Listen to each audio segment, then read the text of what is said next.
Alrighty, it looks like I think we're going to get started now. Welcome everyone to Democracy North Carolina's June 2025 Statewide Advocates Meeting. My name is Zainab Adabu Muhammad, and I am a second-year Friend with Democracy NC this summer, and I'm also a student at UNC Greensboro. Tonight's virtual event will provide an overview of what's ahead in our collective 2025 state and federal democracy agenda. We'll hear from a panel of all Black women who lead critical organizations and impactful movements. Now, I'll kick it over to our Western Piedmont Regional Managing Organizer, Kamaria Lawrence. Thank you so much, Zainab. Good evening, everyone. Again, as Zainab just shared, my name is Kamaria E. Lawrence, and I work as the Western Piedmont Regional Managing Organizer here at Democracy North Carolina. I don't know about you, ladies and gentlemen, but I'm excited. I am grateful and looking forward to the amazing conversations that will take place tonight. We're grateful to be joined over the next hour by so many of you all, our supporters, our advocates, and our amazing partners.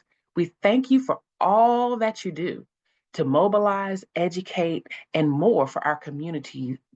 All that you did for our communities in 2024 elections. And we welcome you to learn more about what's to come and to keep up the energy and keep up the work that we're doing. And we welcome all of you to be a part of this. So let's keep up the momentum in this year's legislative sessions and municipal elections.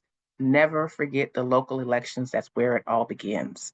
So also, it is important that I let you know that as a part of this welcome, we want to remind you that Democracy North Carolina is nonpartisan, a nonpartisan nonprofit devoted to building a political system that works for us all. And tonight we will share information and answer your questions. Excuse me, during the course of the next hour, you will be in view only and listen only mode. If you have any questions at all during the webinar, look at the bottom of your screen. More than likely, that's where you're going to use the Q&A box. You'll see it at the bottom of your screen, most likely. We'll do our best to answer them, and any questions we don't get to, we'll address in the follow-up email along with slides and links. So we are also recording this webinar, and we'll send it to you after this webinar ends. So feel free to forward it to anyone who couldn't make it, okay? Please let everyone know this is going down tonight, and we want them to know what's happening. Thank you so much.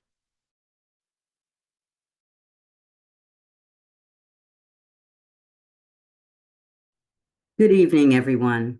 My name is Adrienne Kelly. My pronouns are she, her, hers, and I'm the Executive Director of Democracy North Carolina. I am delighted, and it is my honor to share this space with you this evening. Thank you for joining us for this important gathering. Whether you are a longtime partner who has worked with us over our 30-year history, or you are brand new to this work, your presence here tells us that you care deeply about justice, about equity, and about building a future where every voice matters. At Democracy North Carolina, our mission is rooted in the belief that the people closest to the pain should be closest to the power. And that means centering communities, lifting up voices that have too often been silenced, and taking bold action together. Today is not just about sharing ideas. It is about connecting, about deepening our understanding, and about leaving with renewed energy and a shared sense of purpose. The work ahead is not easy, but it is necessary, and it is made lighter when we do it together. At this time, I want to turn things over to Hannah James to introduce herself. So thank you again for being here. Settle in, lean in, and let's make this time together count. Thank you. Hey y'all, so good to see so many folks on this call. My name is Hannah James, and I'm the Human Resources Manager at Democracy North Carolina. My pronouns are she, her. At a webinar event conceived of, planned, nurtured, and executed primarily by Black women, As a white woman, I was invited to take just a teeny tiny little bit of the labor off of them to speak directly to my fellow white anti-racist allies for a moment. To put this in context, we're here, of course, to listen to some information about what's going on in the legislature, including some anti-DEI bills. Multiple studies have indicated that it's white women who disproportionately benefit from workplace DEI efforts. Meanwhile, Black women are disproportionately likely to spend a substantial amount of unpaid time on the work of DEI. It's Black women who are most likely to speak out against bias and discrimination at work, and it's Black women who are most likely to experience retaliation for doing so. So while this event is our opportunity to listen to the expertise of Black women, it's our responsibility to continue that work outside of this call, with or without a formal DEI program. So I want to share just a few do's and don'ts that we as white folks can start practicing right now as we listen to the stories and wisdom of Black women. Starting with some do's, do learn about disrupting racism. Don't just rely on Black people to teach us. Trust Black people's experiences when they tell us. Call out and disrupt racism when we see it happening. Advocate in spaces where others can't. Take risks for justice. Follow Black leadership. Support without trying to lead or control. And own our mistakes. We certainly all make mistakes, including me. That's when we have to do things differently. In terms of some don'ts, don't center ourselves. It's not about our guilt, our feelings, our story. We're here to listen today. Don't seek praise. Anti-racism should be the standard. It's not to be celebrated as going above and beyond. Don't co-opt. Respect Black-led movements and agendas. Don't perform. Don't just say the right things. Really take action. Don't tone police. Listen when Black people express anger or pain. And lastly, don't assume that proximity equals understanding. No matter the quantity or quality of our relationships to the Black people in our lives, we're never done growing in our anti-racism. So whether you're new to this work, or as I suspect a lot of you on this call have been doing it for a long time, thank you for being here this evening. And with that, I'm going to turn it back over to my friend Des.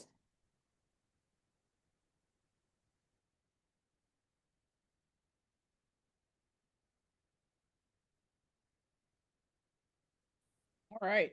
Thank you so much, Hannah J. We are so excited to have our esteemed colleagues here. We're going to be talking about some issues that are coming out of the North Carolina legislature right now. And I want to introduce you all to some of my friends, some of my movement aunties who are going to be spitting a lot of knowledge and sharing a lot of love and pouring a lot of what they know and what they do into this moment and into us. So my name is Desmer Gatewood. I am the organizing program manager of nonprofit and direct service engagement. It took me a minute to learn my title, but I got it. And so today we're going to be joined by Alicia Cook from the Black Voters Matter Fund, Deborah Dix Maxwell, the president of the North Carolina State Conference of the NAACP, the first woman president to hold that title, Miss Sonia Benetone, the chair of the, the chair of the, oh, there we go. I was doing a good job doing it from memory. All right, I'm proud of myself. The chair of, or South, okay, maybe I wasn't, Southeast Regional Director of the National Black Leadership Caucus. And then we have Dina Hayes Green, the esteemed co-founder and boss lady of the Race Equity Institute. So if you've ever gotten some DEI training in North Carolina, and probably in the Southeast, she either influenced you or taught you. I know she doesn't remember, but she came to my school and did it when I was working somewhere at another time. And then, of course, we have the, I don't even have enough words to announce this person, but the incredible, the legendary movement OG herself, Miss Linda Sutton, the regional managing organizer of the Central Piedmont. And she has probably in some way influenced your voter registration process if it happened in the 336 anytime in the last few decades. So I am honored to be among this group of people, and we're just going to go ahead and get right into it. So the first bill that we are going to be talking about, because we're going to be talking about two bills that are coming out of the state legislature, and we want to know what it is that they're doing, and these Black women who just happen to be Black women in their roles, but no matter what DEI tells you, they are there because they can do what the hell they said they can do. Excuse my language. They're not there because they are tokens or been placed there for anything other than their brilliance. So they happen to be Black women that are here today that are going to let us know about what we can expect in our Black communities when some of these bills pass, if they hit, or even if language is taken and added to another bill later on down the road, which still means that these things will be implemented. First one we're going to talk about is House Bill 171. It is the anti-DEI bill. But before we get into that, it's helpful to have some facts about some things. So I have two sisters. They're actually sorority sisters too. Two sisters. They are sorority sisters with each other. Kristen Merriam and Ladora Thompson, that are going to be letting us know WTF. What are the facts? So you don't have to worry, we got the facts. You don't have to worry, we got the facts. You don't have to worry, we got the facts.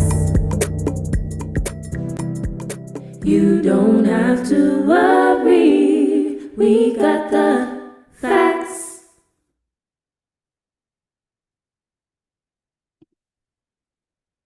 all right, so we're going to kick it over to Ladora now.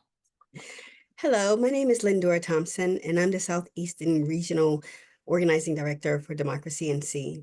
And I'm here to tell you what's the facts. Fact 1 on House Bill 171, entitled Equity in State Agencies on DEI, which would prohibit state agencies, including local governments and financially backed schools, from funding and maintaining DEI efforts. Fact 2, House Bill 171 would prohibit using DEI in hiring and employment practices and requiring agencies to eliminate DEI staff positions and required trainings. Fact 3, state employees would be subject to removal from the office and fines of up to $10,000 per violation of the bill, with an earlier version including criminal penalties of up to 120 days in jail. And straight like that, those are the facts.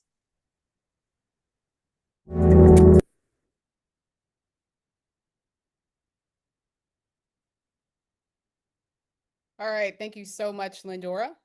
So let's go ahead and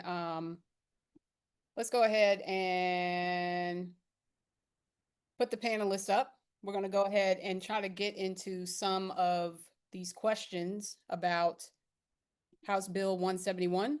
And so doing that with us right now, we're going to have Miss Alicia Cook from Black Voters Matter and Miss Dina Hayes Green. All right. How are you all doing today? Doing good. Excited to be here in the space. All right. Very Beautiful. good. So first, just go ahead. I gave you all a little bit of an introduction, but tell us what you do. Not just your title. That's what I did, but tell us what you do. Dina, you want to go first? Whoever wants to go. I can, Alicia. Thank you. Again, thank you, Sister Desmaris. It's just amazing being here. 253 people on this call, just to hear with some just incredible, powerful people. So I'm humbled and honored. Anyway, I'm Dina Hayes Green, Managing Director and co-founder of the Racial Equity Institute. I am a community organizer that got into this work from another community organizer, and I learned from civil rights organizers and community scholars. And the analysis and the information that I learned has been transformative and changed my life. I also became an elected official because of the organizing work that I was doing. I was asked by some Black leaders in our city and county to run for school board. So I've been on the school board for 23 years in Guilford County. I've been the chair of the school board since 2017 and have been just really in lockstep with my community and my base. So, Sister Alicia. Thank you for that, y'all. If you have not taken a training with Dina and REI, you have missed out. So definitely, you don't know DEI yet. Okay. Okay. My name is Alicia Cook. I am the North Carolina State Organizing Manager for Black Voters Matter. We are a capacity building institution that works with local organizations and individuals on the ground who are doing a lot of the work to help build their capacity in their local neighborhoods and in their local counties. So we really are here to just increase power in marginalized communities. And so we do that by hosting trainings, we do mini grant support, we do van access. Y'all, we just show up. Whatever organizations and individuals need on the ground to move the work forward, that's what we pop up and pop in to help them do. So excited to be here. All right, thank you so much, Miss Dina and Alicia. And see, you all can't see because we actually turned off the chat in case people, get a little crazy, but you can't see. We can see the chat and they're lighting up from y'all like, whoa, we got legends in the building. So just so you all know, they are cheering you on in case you were like, why did they stop typing as soon as we started talking? Okay, so that's what happened there. And you all can stay off mute. We want to hear you laugh. We want to hear your amens and all that stuff. But so without trying to ask you leading questions, I will try to keep my bias out of this.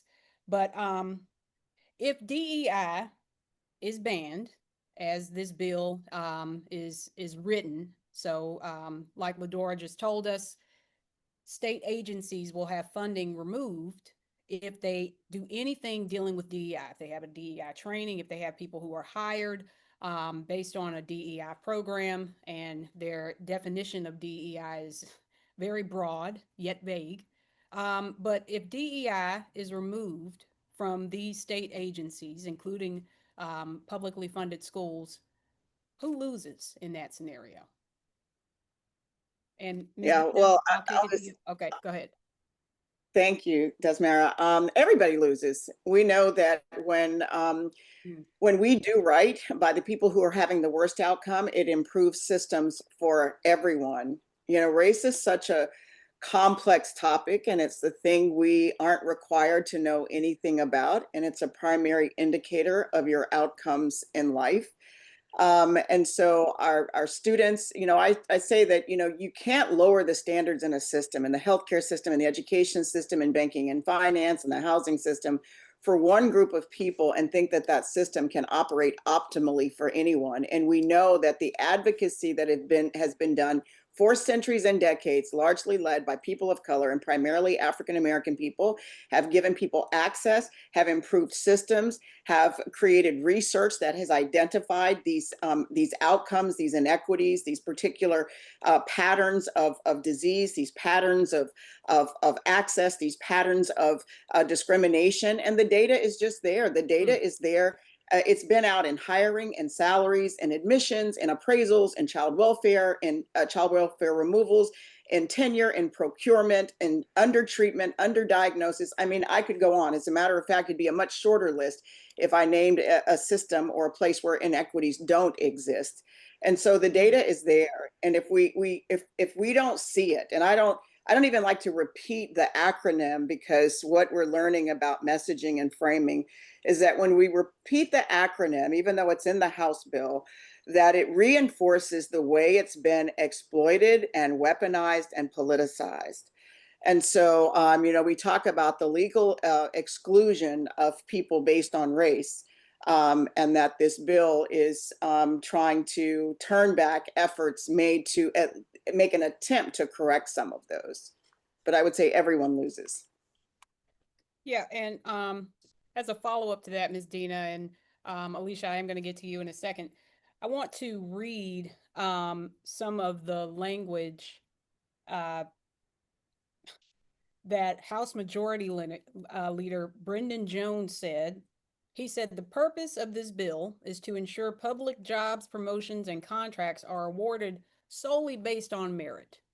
So, Ms. Dina, what is he implying with that language? Well, it's clear as day. The implication is that DEI corrupts and undermines meritocracy. That we are anything that takes race into consideration means that people are underqualified or unqualified for positions, and that has absolutely not been the case. We know about the 10 times better and working 10 times harder for the same positions, and that weathering and that John Henryism and all of the ways that scholars have named that stress because of those unrealistic expectations of not just being able to come in and be standard or to meet the qualifications, but to be much better than that. And so, the real DEI that I don't like to say is what we've had for about 350 years in this country, and that is giving people access to opportunities because they were white. I mean, it's the law, it's history, it's facts, it's just there. This is the attempt to correct the real lack of meritocracy in our programs and on our systems. So it's absurd. All right.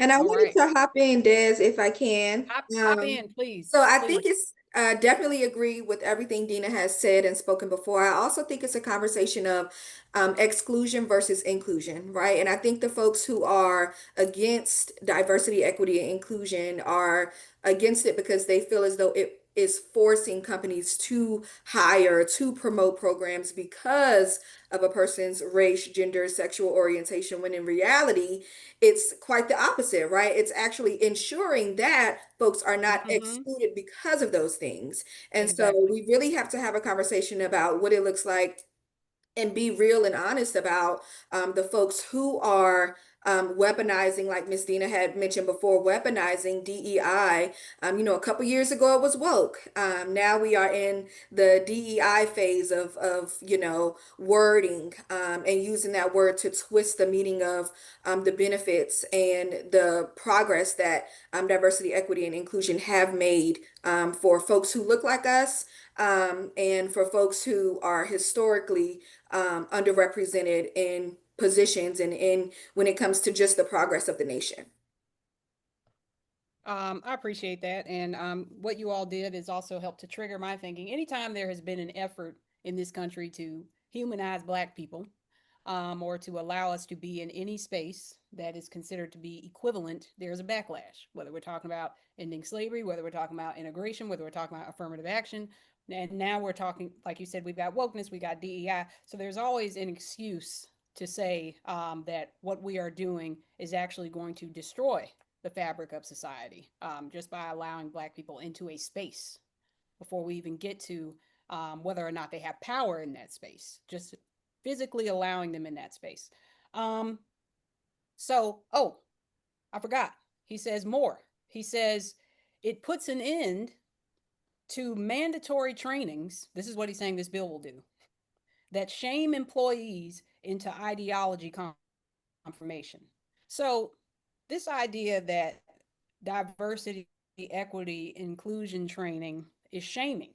And I've heard similar framing around that. It's guilt tripping. And, they talked about this even with critical race theory, some of the pushback in allowing American history to be taught. So as a DEI practitioner and or as a race equity practitioner, and Alicia, as someone who has attended these trainings, what do you say when you hear someone say that these types of trainings and interventions are a way to shame white people? Well, I'll just say the evidence is clear. The fact that there's an attack on it speaks to the effectiveness of it.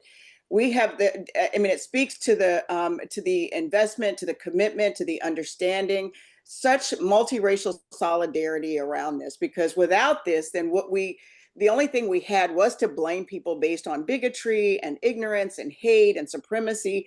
But now we have information to talk about exactly what it was, why it was created, when it was created, what it was set up to do. I mean, it was pretty stunning to me to find out that racism was created because poor, disenfranchised, exploited white people were a problem to the aristocracy in the colonies. We had already been oppressing Black people. So we created racism to give white people something to belong to, even though they weren't going to get much out of it, even though they're the largest population of people on food stamps and welfare in this country today, but they get to belong to this identity. It's such a game. It's just so rigged even for them. But I think what people started to learn in these sort of anti-racism opportunities is this construct. And how it's been institutionalized and what it is. And it just began to build so much awareness that people were frightened and scared. Just think about it. It's like the #1 topic in the country today and has been for years. It is just capturing everyone's attention. But I have heard from people, some of the most difficult audiences, like police officers who have felt like, just attacked and have felt, particularly prickly in these kinds of sessions. I remember one came up to me and he said, "This is the best training I never wanted to take." And that is because people were like, "Oh, that's what this is," because we didn't know. And so I think they have been alarmed by the effectiveness of this.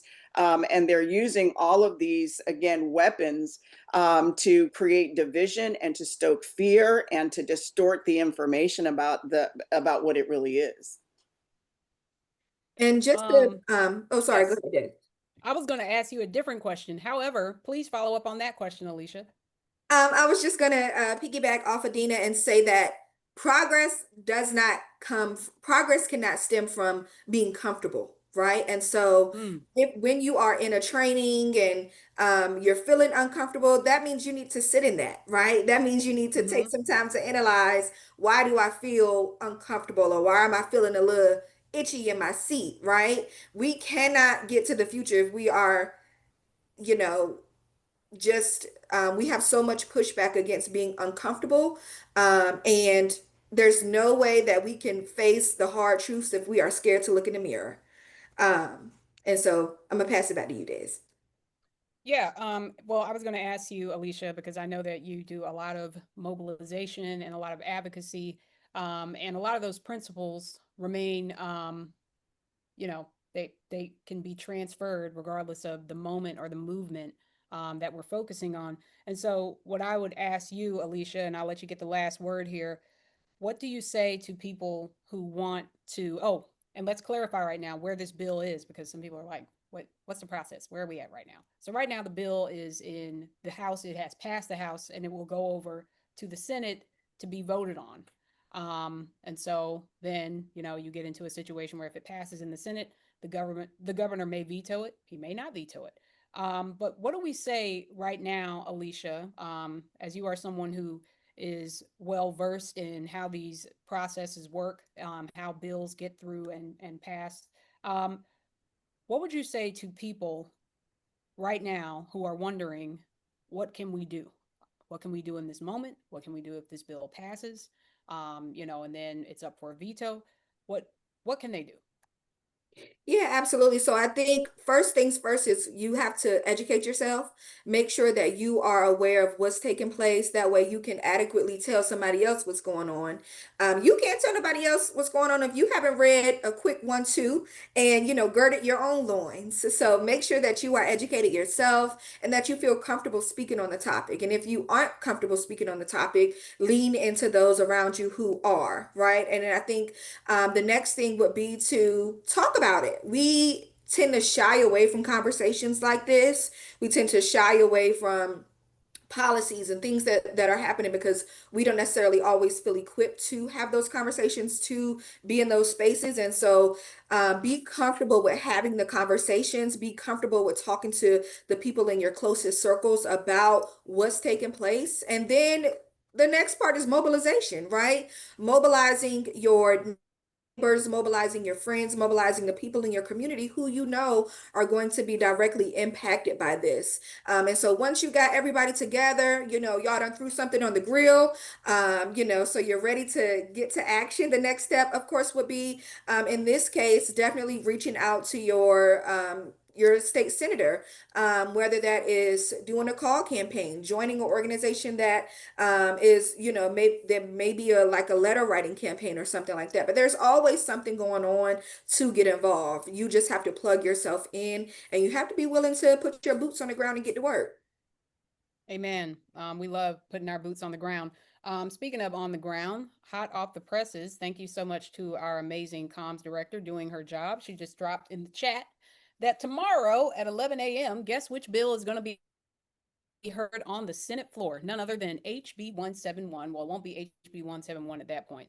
But the now Senate bill that aims to ban DEI in state agencies. So you just heard what Alicia said. You can go put it all to practice tomorrow at 11 o'clock. And between now and then, you can do all the things that she said, and you all can take a field trip to Raleigh and be in the place at 11 a.m. tomorrow. And let me tell you what's so funny about this. I really think that we are being watched and followed, okay? Because House Bill 171, and Alicia will tell you, this is a true story. The day after Black and Brown Policy Network Lobby Day, we got up there, we did this whole press conference where we are talking down the bill. I mean, we are talking junk. And the next day it passed. So now we are here on this call. I think they're following us, Alicia. I really do. And now it's up for a vote tomorrow in the Senate, now that we're having this conversation. All right. But thank you all so much. Just let everybody know really quickly, how can we follow your work? How can we stay in touch with you? If we just want to be a fan, if we want to get, if we want to contract with you, what do we do? You can find me at the racialequityinstitute.org. Nice. On LinkedIn and on Facebook and our website. Mm-hmm. All right. Alicia's social media famous, so she might have like 5 different handles. She made it up. I am not social media famous, but to stay plugged into Black Voters Matter, you can always see us at one of our events, scan our QR code, opt in with us. You can also take your phone and text We Matter to 25225 right now. Since we are live, go ahead and text We Matter to 25225, and you will be opted in with Black Voters Matter, and you can stay in touch. You better do that plug.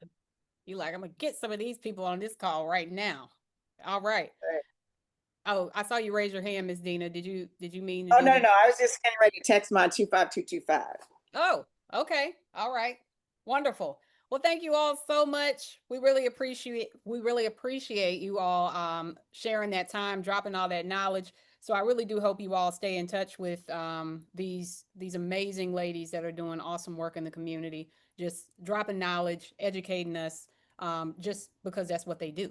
I mean, that's literally what they do. I did not have a budget. They just came here and did this. I love, okay? Okay. All right. Thank you all so much. We appreciate you. All right. So we're going to get ready for our next segment. This time we're going to talk about another House bill. House Bill 127. And look, y'all, this is only 2 bills. They got a stack, a whole docket of bills that are just like swiping at Black people. Like, it's just what they do for fun at the legislature right now. But this next bill, House Bill 127, is aiming to criminalize voter registration. Yes, I mean that literally, just like that. That criminalize the act of registering people to vote. Someone said my volume went down low. Can y'all hear me? Am I good? Okay. All right. I'll talk a little louder. So in order for us to talk about this, though, we need some facts on the bill. And so again, we're going to play this song that Kristen, who is our development manager, actually literally went into the studio and recorded for this SAT call. Like, that's Black girl magic. I was just like, what if we had a jingle? And she's like, okay, bet. And she went and did it. So we're gonna listen to Kristen again. I'm looking for multiple excuses to play this song. All right. What's the fact with Fedora and Kristen? You don't have to worry, we got the facts. Oh, it's not supposed to be me. It's supposed to be Ladora. Turn your camera on, Ladora. All right, there you go. So I'm here with Democracy NC here to give you the facts. Facts on HB 127. HB 127 would criminalize, had myself muted again, sorry, would criminalize the right to vote, voter registration form for individuals or groups during voter registration drives, instead requiring the use of a sample voter registration form for informational purposes only. Fact 2, Black registrants are nearly twice as likely to report registering through a community-based registration drive as opposed to white voters. And fact 3, in 2024, over 217,000 North Carolinians registered through the voter registration drives, making it the most popular way for voters to get engaged with voting. And straight like that, those are the facts. All right, thank you so much, Ladora, for those facts. And so coming to the room right now, we have, let's see, where do people go? Where do people go? We've got Miss Sonia Benetton, we've got Miss Linda Sutton.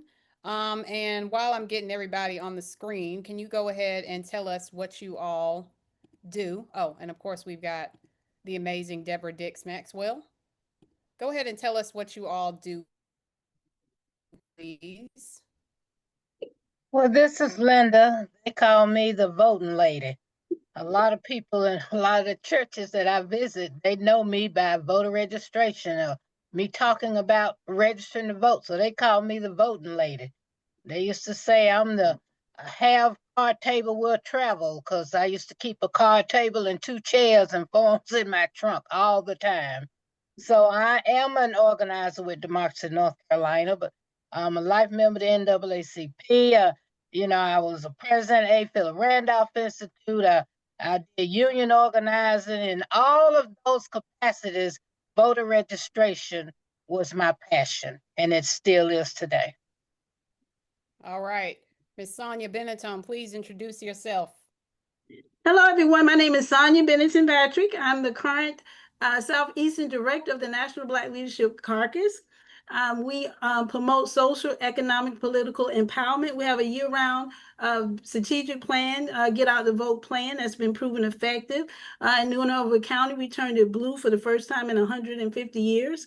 I've been doing this for 18 years, and we cannot allow anything to hinder our constitutional right to vote because it did not come lightly to us as a people, and we will continue to stand strong by any means necessary. Thank you for having me on here. All right, thank you so much. And so, last but definitely not least. And so I didn't have to say it. President. All right. Good Who are evening, you? everyone. What do you do? My name is Deborah Dix Maxwell. I'm the president of the North Carolina National Association for the Advancement of Colored People, otherwise known as the NAACP, the stakeholder of a 116-year-old organization whose mission is to eliminate racism. And that's exactly what these bills are that we're talking about. I'm also a veteran, first female president of the NAACP, and Sonia is almost my neighbor next door. We're both hailing from the city where they killed us because we dared to vote and took over the city, called 1898. And if you don't know that and you're on this call, Google it before you get off.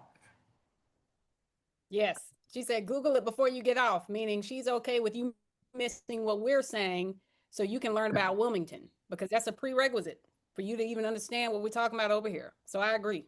Yeah, go ahead. Minimize us and go Google Wilmington. All right. So if you all have not you all in Zoom land have not realized yet, you are among legends right now, okay? Like these are legends. These are civil rights icons. And I'm honored to even be in their presence having this conversation. That said, Miss Sonia Benetton, I'm going to start with you. And she is a Democracy North Carolina legend. Also, she used to be on the board of the organization. So we appreciate your service there. Um, who benefits from a bill like this, and who is harmed by a bill like this, a bill that will criminalize voter registration? I think every potential registered voter is criminalized by it. I think a lot of times they put these bills in place and they're not well thought out. You know, a bill such as this is going to definitely increase the staff. It's going to cost the taxpayers more money and also hinder our constitutional right to vote. And it's going to affect anyone that's qualified to vote. All right, and Miss Linda Sutton, what do you think is the purpose of a bill like this? Where does this come from?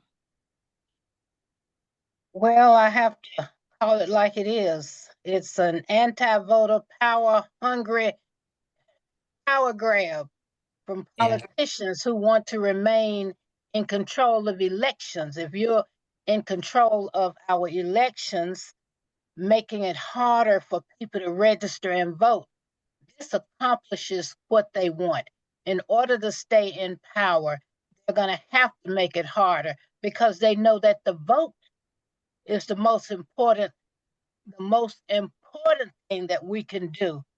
And if they can put any roadblock up at all, that's what they're going to do. So, you know, starting out with the myth of all the voter fraud, they've actually convinced a lot of people, you know, where people don't even believe in voting anymore.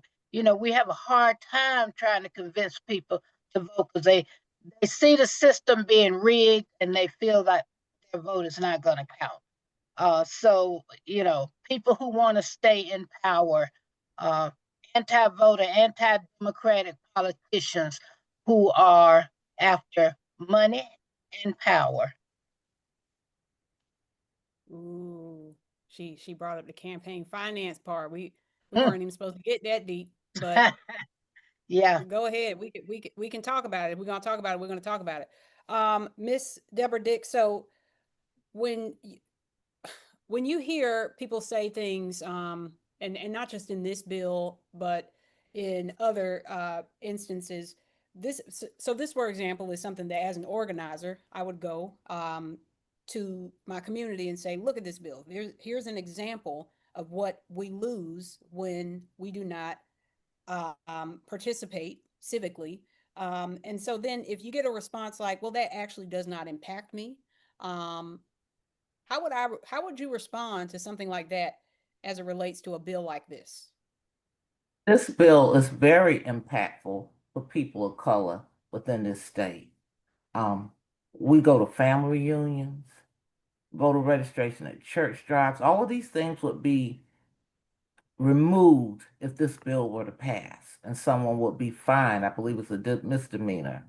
Barbershops, beauty parlors, you name, those are the places, and they're saying that no, you can't do this. You must take a form with you. That's voter suppression through voter registration at its best.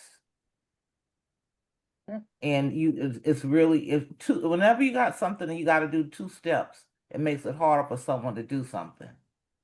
So you got to step one, show them the form, and then say, oh no, that's not the form you're going to use to register. You got to use another form to register. That person will be disenchanted and not register to vote. It's that automatic, oh, I'm sick of what's going on in this country. Let me register. So this is really taking it away from the North Carolina NAACP, Sonia's group, Black Leadership. We're out there. We bump into each other sometimes. So it is not fair. You know, I used to leave forms at the back of the church and they say, see Deborah afterwards, you know, and help them finish it out. All of these things will be removed. They will not be possible. And that is one of the major ways of getting our people to vote. That's the whole purpose, to remove our ability to register more people to vote. And also it can also jeopardize an election. You know, some candidates have won by 2 or 3 votes. And also at a lot of our functions, we provide voter registration at all of our functions. And this can eliminate, it can have an effect on an election, because public officials make decisions that impact our lives. And we have to make them accountable. We have to be empowered, and we have to be educated on the issues. So when we place that vote, that one person that might not be able to get to the Board of Elections can make a difference in any election. We respond the Absolutely. same way we do when we're trying to convince people to vote. They want to know, why should they vote? We have to respond the same way. We have to teach them. They have to understand this was a long, hard fight to be able to get this far. And what we did to get this far, through a lot of litigation, a lot of, we win some elections, we lose some, but one thing for sure, the outcome of the election, the outcome of who gets elected, who is going to make those laws that govern our lives. That's why it's so important. We've got to do more education, and people need to Yes. understand how important it is for them to get involved. Yeah, I think one of the most egregious things about this bill, in addition to, I mean, it's levels, like you said, you got 2 steps. I don't even want to do 2-step verification to get into one of my accounts. You got 2 steps. True. Then you gotta risk going to jail or having a misdemeanor. And so I think that is just what is so devastating about this, that, you know, we're trying to decriminalize marijuana, and here it is, you're registering somebody to vote and you can get a misdemeanor. I mean, where are we? What have we become? And again, so it doesn't matter whether you are, it doesn't matter what it is that Black people are doing. If they find that there is some connection between us doing it and anything at all, then there is a chance that it will be criminalized. I never thought that in my lifetime I would be looking at a day when registering someone to vote could cause you a fine or send you to jail. And y'all, this is not scare tactics. We're not trying to exaggerate to, you know, make the audience be anxious. This is what they said in the bill. We are not adding anything to it. This is what they said. President Maxwell, we did have some people in the chat who did their homework and wanted to report back. I Googled it. So if you can you walk us through, how does an event like what happened in Wilmington, how do we connect that timeline to kind of explain the phenomenon that we're seeing with HB 127? Start, Sonia, finish, because she's committee chair. Oh. It starts because we were 23 years before Tulsa. People don't realize that. I feel like we were a testing ground. And the economic status of Blacks in this state has never recovered, especially in this area, because they annihilated us down here. We never knew how many people died on the streets or ran away, didn't come back to pick up their property. It was a hidden secret. Very few people would even talk about it. That's why the people here don't know about it. That's why I'll be in Winston Friday night at Goler with a group talking about it. But it is the part of the fear factor, like you said earlier. And we could not be a fearful people anymore. We must step out boldly, and we must make sure that if anything, we fight against this bill. Call your senator. Let them know how you feel. Whether you voted them in or not. Go ahead, Sonia. Yeah, and my sister, Deborah, I thank you for your leadership. And, you know, we're over the moon in New Hanover County to know that our state NAACP leader is a native Wilmingtonian. So we're excited about that. And it's great to be on here with Alicia. And Democracy has been fighting voter suppression for close to 2 decades. And I applaud you. I think if it was not for organizations like Democracy North Carolina, it would be worse than it is now. And thank you for that. And this is a very a worse form of voter suppression. And 1898 is the only successful government takeover in the history of the United States, massacring Black people. And for years, Deborah, you remember, we couldn't even call it a massacre. If you call it a massacre, they look at you like you're a militant or something. They want to call it a race riot. We had a park. Yes, they did. Yes, we had a part. It was a secret 9 of gentlemen that actually imposed this massacre. It was so horrific. It was hidden in the history books for close to 100 years. And there was a park named after one of the co-conspirators. And it was, the city in Wilmington still has not healed politically, economically, or socially from the 1898 massacre. And still no reparations. And that's one thing that the Black Caucus is advocating for, is reparations for the descendants of the victims. Because now you have this, the descendants of the victims can't buy a house, where the descendants of those that imposed the massacre are living off the wealth from this horrible chain of events.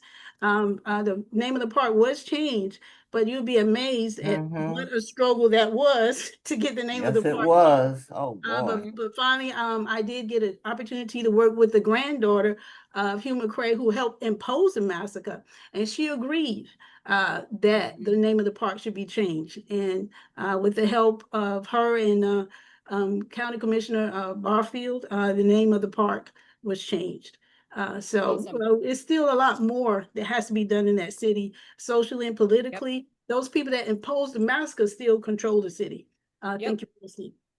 And I don't think it's a stretch to say that there is a lot of influence from white supremacist movements that have infiltrated our governing spaces. And I think that what you all are demonstrating is that when we hear these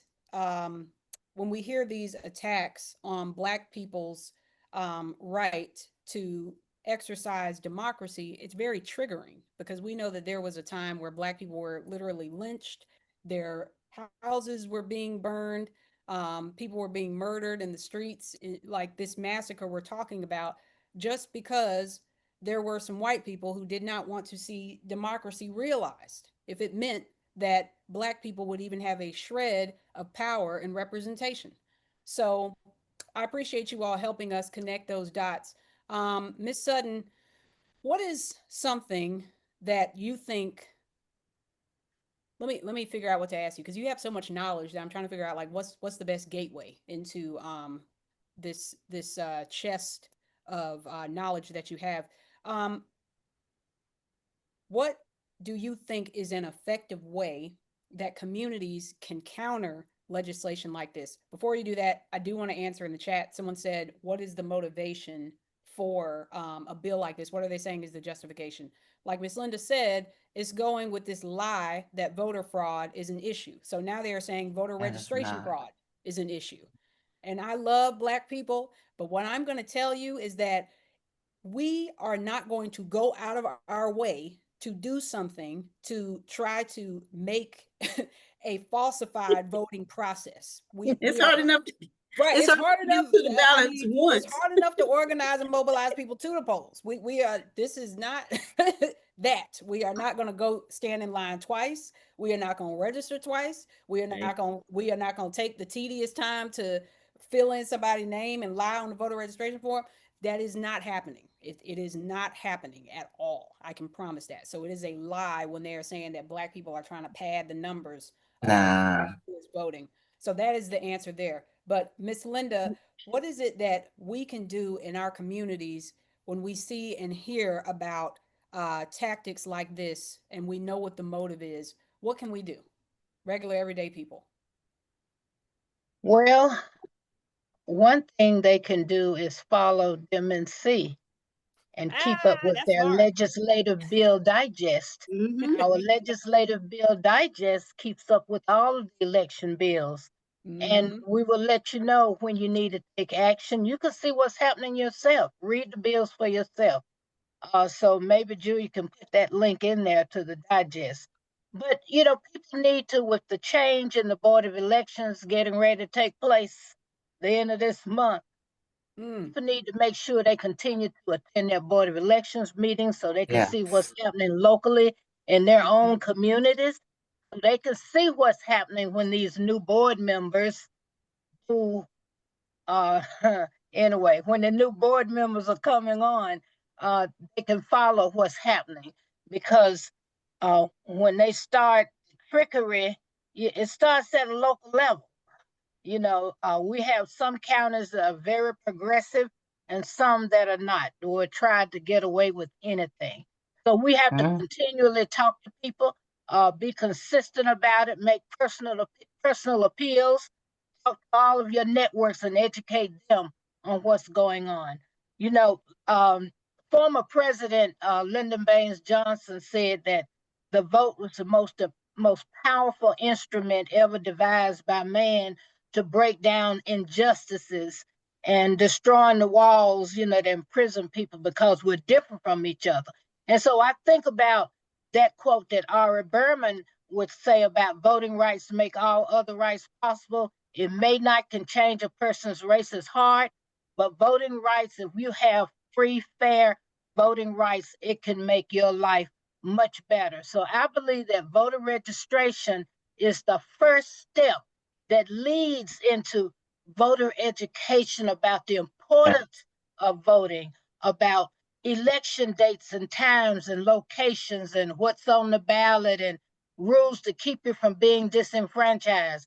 So to me, that's why I love voter registration. To me, it's a first step in becoming engaged in the things that matter in your life. And this is where it starts. You have to be registered. So it has to be protected. We've got the National Voter Registration Act, you know, the HAVA, Help America Vote Act, and we passed all this legislation in the past, and you've got the 14th Amendment and, you know, to the Constitution, but we have to continuously fight, and we're going to continue to fight. Take them to court. We've been going to court since, I remember we were fighting against gerrymandering with the 12th district for years and years and years when they gerrymandered the districts from Greensboro to Charlotte.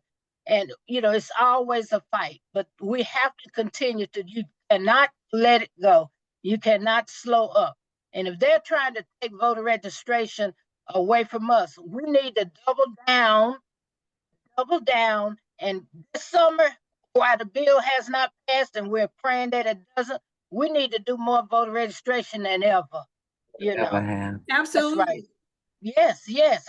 You know, we have nonprofits that actually conduct voter registration with their constituents, you know, and most of the time they're people who are poor, are marginalized citizens. They're the ones that are going to be hurt the most. And our college students, you know, they're usually first-time voters, you know, so they need it. They're not getting much of it in school, so they need this education, and they need community groups to be able to offer voter registration and do that, because it's a first step in learning the process of getting engaged. All right. And that is the last word with Miss Linda Sutton. Thank you so much. No, And I just I want have to more. I have more to say. I know you do, and that's why you need your own show, because we can't. This is not an adequate container for all of the wisdom that we have on this call right now. And so I also want to give a shout out to Miss Deborah Maxwell, who was the first person yesterday to testify. Oh, Is that true? Okay, right. Yes. Yep. Yes. For this ridiculous gerrymandering mess that we are seeing right now, and you have put in countless hours of volunteerism for that. And just want to really thank you for that. And I know we have lots of amazing people that are dropping things in the chat. So if you all want to drop a link and for what I'm talking about, then that would be very helpful as well. Thank you all so much. Before we go, how can people follow you all's work and what you're doing? Real quick. You can follow me by texting 1-888-353-VOTE, 1-888-353-VOTE, text that and join our text alert as well and get information as well about what's going on, because this particular bill is going to cost the taxpayers money, because we're going to bring them, we're going to line them up, and they have not really, because you're going to have to get additional staff to register people, and it's going to be just, it's just a bad bill. Devastating. It's devastating. So call your legislator and try to stop this bill. Thank you for listening. Thank you so much, Ms. Benetton. We love you so much for all of the work that you are doing with the North Carolina branch of the National Black Leadership Caucus, and all the things you've done with the NAACP and Democracy NC. We really appreciate you and thank you. And last but not least, well, Ms. Linda, do you want to give people any other way that they can get in contact with you besides all the other ones? Or you think that's good? The best way is contact Democracy North Carolina through their website, because that's where all the resources are. But of course, you can reach me at linda@democracync.org. But get connected to our website. That's where it's at. That's where all the good research is placed out there for you. And not only this bill, we've got to wake up, y'all. I mean, they're talking about cutting all the early voting days. I mean, they are serious, and don't even talk about the budgets that they're cutting vital services for the poor. There's so much, and voting is key. Voting is key. So we have to, after they gutted Section 5 of the Voting Rights Act, no pre-clearance. There's so much. They want to take. They tried to take away the 16, 17-year-old pre-registration. We had to fight that. They tried to take away same-day registration. We had to fight that. So I mean, and that we may have won it then, but it's coming back. It's coming back. So we have to stay engaged. Like the Terminator. It doesn't matter how many times you take them down, they keep popping back up. And it's like Michael Myers. All right, and Miss Deborah Dix Maxwell. We have a webpage, ncnaacp.org. If you're in Winston-Salem, stop down at the federal courthouse, 9 o'clock tomorrow, 9 o'clock Friday. They're off for Juneteenth, thank goodness. And we also have a national webpage if you're interested, naacp.org. There are branches all through the state. And my email is president@ncnaacp.org if you want to connect with your branch. Hey, Miss Dave, how you doing? She's one of my former wonderful secretaries. Sorry, y'all. All right. Thank you all so much. And don't go anywhere quite yet, everybody. We still need to get some actual calls to action also. Thank you so much to our guests. That does actually conclude the panel part of it. But there are people, of course, who want to know, what is it that I can do? I've heard all these great things. How can I stay plugged into the work of Democracy North Carolina? Well, here to explain that to you much better than I can, we have Miss Lisa Harris, who is the regional organizer of the Western Piedmont region. So I'm going to go ahead and turn it over to Miss Lisa. And I think we got some slides we're going to put up as well. Yeah, let's get some slides. Hello, everybody. I'm so excited. I'm so excited, so excited. I know many of you may be thinking, what can I do? Where can I tap into the work? Well, we'll be sending out lots of follow-up information after this call. But for now, here are a few ways to get involved. Visit and bookmark our democracync.org.co Take Action page. And as you can see on your screen now, you see we have QR codes that you can scan.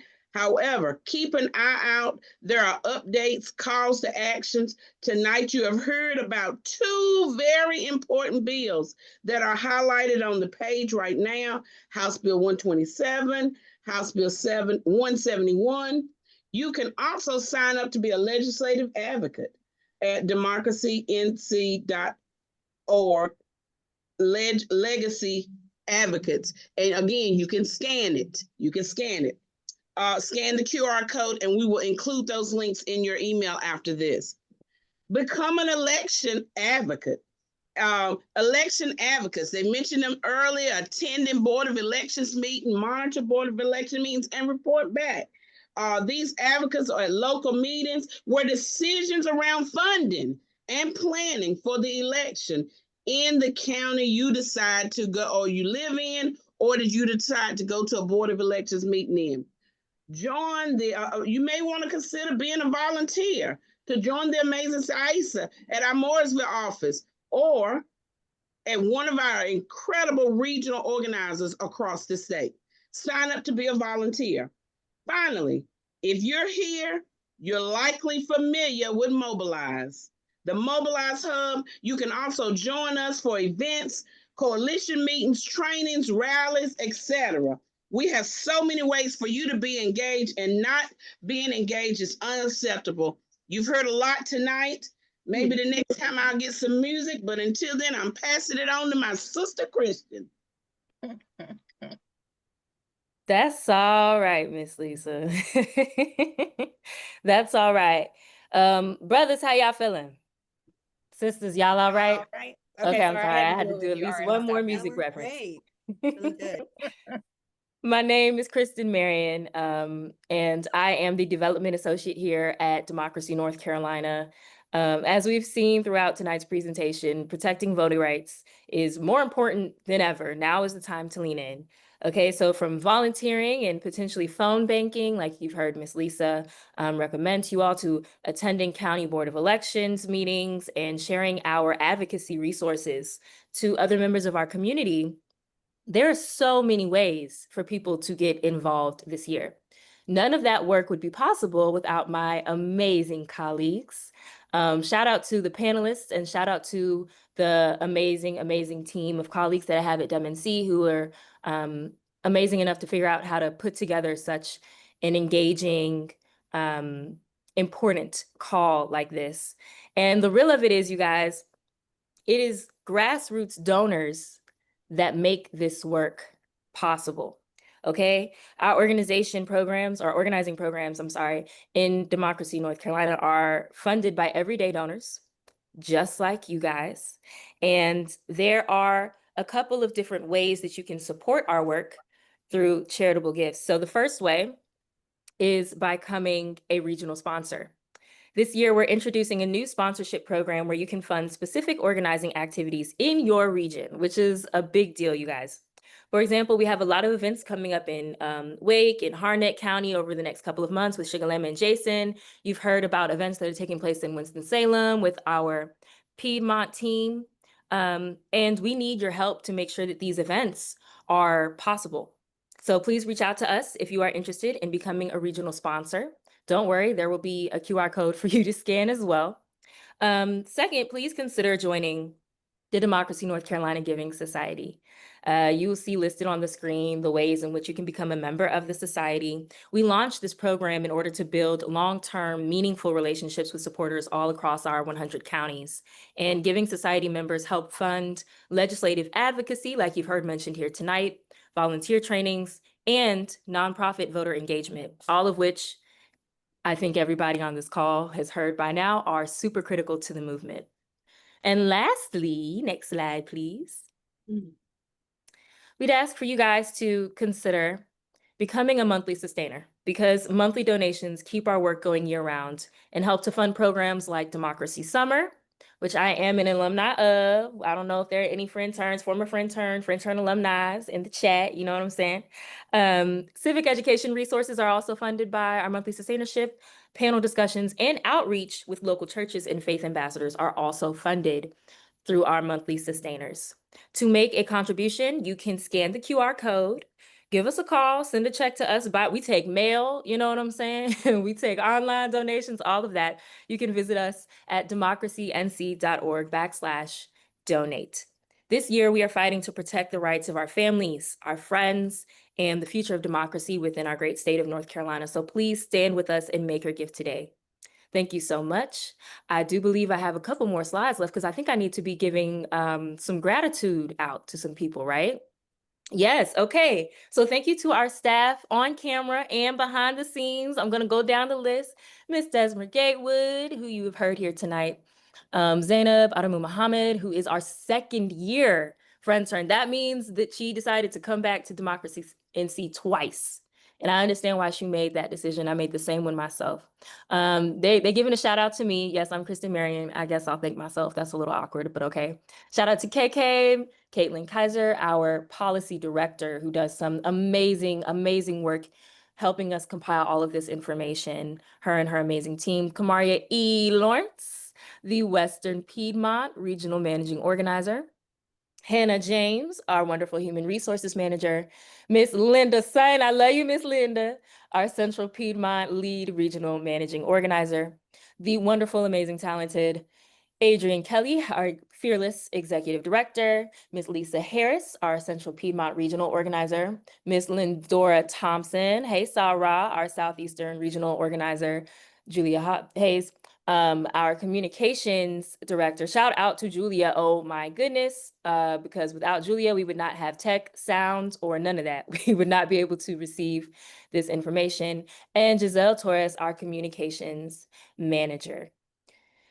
And then I think we have one additional slide left, because outside of all of the people who helped us to organize this event, we have to thank you. I think we had over 250 people on this call, which is absolutely amazing. I hope that this information was digestible for people. If there are questions in the chat, please know that we take your questions and your comments and your concerns seriously. Someone from the team will be reaching out to you, and there will be people who will also disseminate a lot of the information that you have heard tonight.